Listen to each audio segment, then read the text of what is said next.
While Psalms 126 is a song of remembrance, it isn't supposed to be static.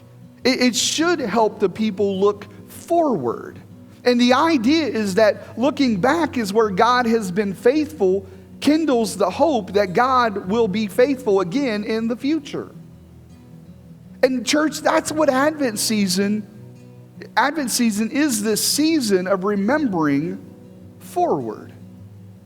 We look back at God's coming in order to anticipate God's return. And we look at the faithfulness of God in the past, trusting that God will be faithful again. And we look to the past with an eye on the promise of God for the future. Just as God was faithful then, we must believe and know that God is faithful now and will be faithful in the future. That's our God.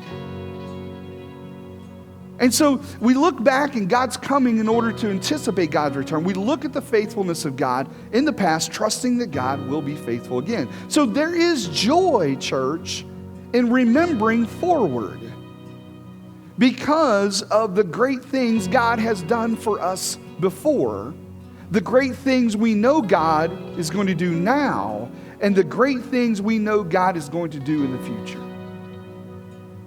And church, to be honest with you, this entire psalm is about recalling the greatness and faithfulness of God and the trust that God will continue to be faithful in the future.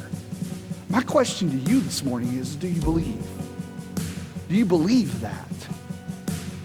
It's one thing even just to remember what God has done in the past, but I think we've got to believe that what God has done in the past, God will do in the future.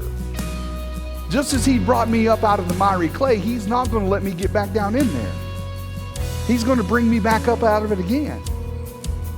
He's going to walk with me and journey with me, just as He walked and journeyed with me back then. The Lord wants to walk and journey with me now. And He will walk and journey with me in the future.